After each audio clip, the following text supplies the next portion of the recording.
well documented in the ancient texts and accounts all over the world. And that genetic manipulation was to tune the human brain, human genetics, into the broadcasts coming from the moon that are feeding humanity a false reality 24/7. And what I've understood as this book has been produced, and I go into it in detail in the text and in the illustrations, is that the black holes, and they found one at the center of this galaxy, of course, the black holes emit a vibration. And this vibration goes through a cycle over a vast period of what we call time. As this vibration goes through its cycle, it changes.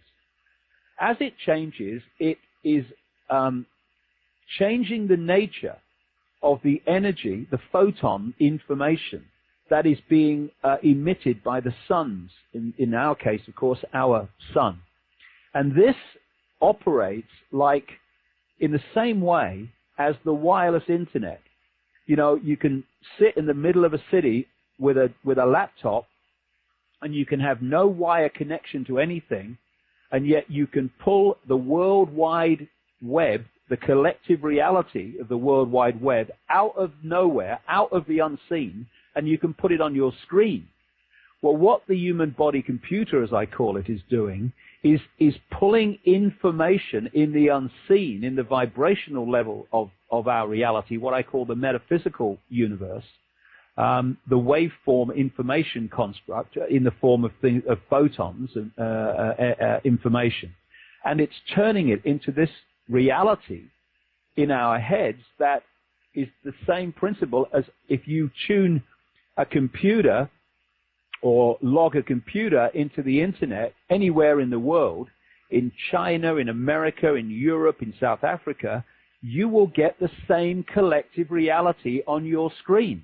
Except, and this is very, very relevant, except in places like China, because what they do in China is they firewall off the computer system so that they cannot access vast amounts of the collective reality we call the internet that other people in the rest of the world has and can do. What I suggested in the book very strongly and backed it up is that the moon matrix does to the photon energy coming from the sun what the Chinese authorities have done to the computer system in China. They have hacked into it, and we are no longer perceiving the scale of reality and the breadth of reality that humans once did.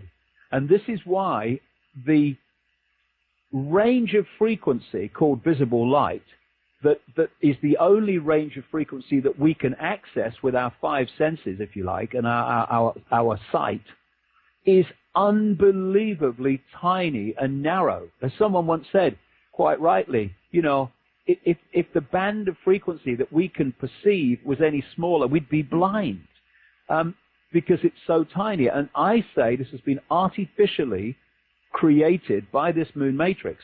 And the more that I understand, the more a movie I came across so long ago now. It was a kind of a secondary movie produced, and everything else on it, I think even the music, was produced by a guy called John Carpenter. And the movie was called They Live. And for people who haven't come across it, if you go on YouTube and go put John Carpenter, They Live in, you can watch it in sections. I really recommend it because it's becoming more accurate all the time. I mean, I could see how accurate it was quite a long time ago in certain areas. Now I can see how it's tremendously accurate too in the area I'm talking about, because this is what the movie was about. It was set sometime in the future from when it actually came out, and that future was about now. That future time was about now.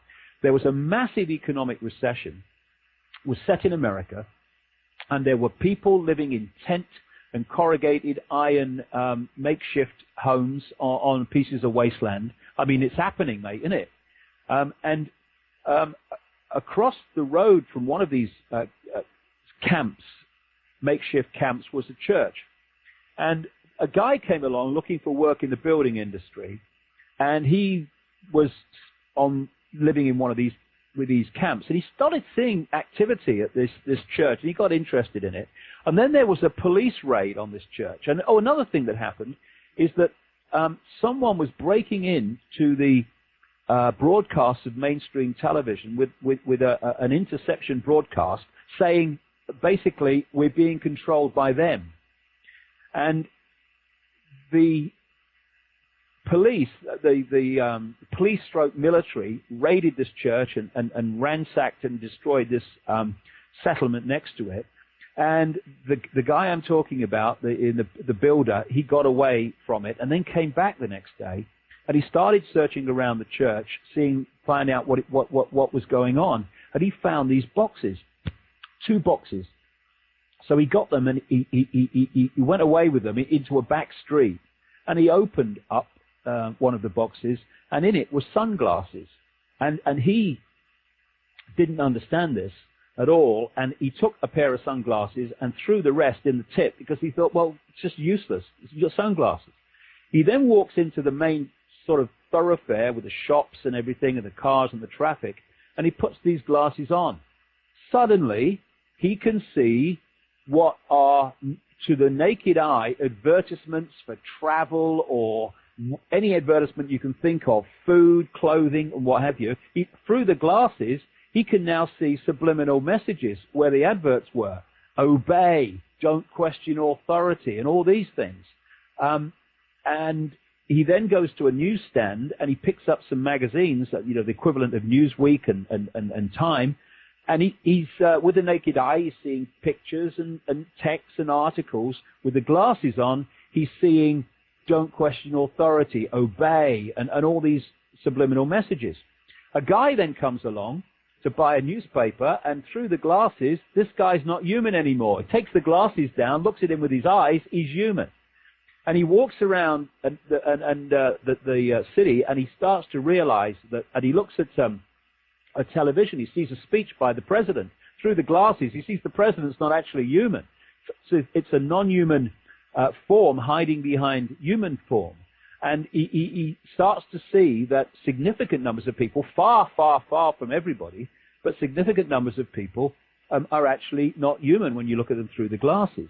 Anyway, what happens eventually is he realizes with an accomplice, a supporter, a helper of his, that what's happening is from the tower of the television station, a signal is being broadcast which is influencing the perception of the population so that they cannot see that they're being controlled by a non-human race because they can't pick up that frequency.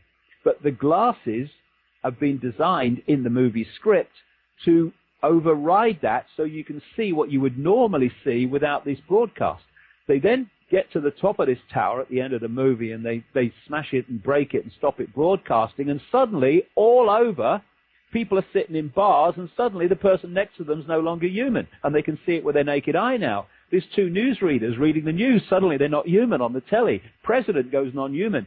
And I say, and I back it up with a lot of detailed evidence in the book, that dish on the top of that television tower in the movie is actually what is coming from the moon. The moon is broadcasting a frequency which is affecting fundamentally our ability to perceive reality.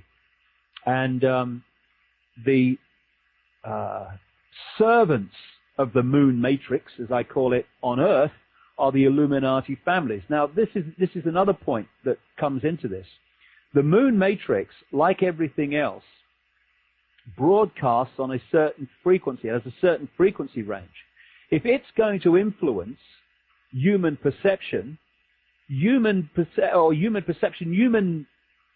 receiver transmission frequencies, must be within that moon matrix. And so society has been structured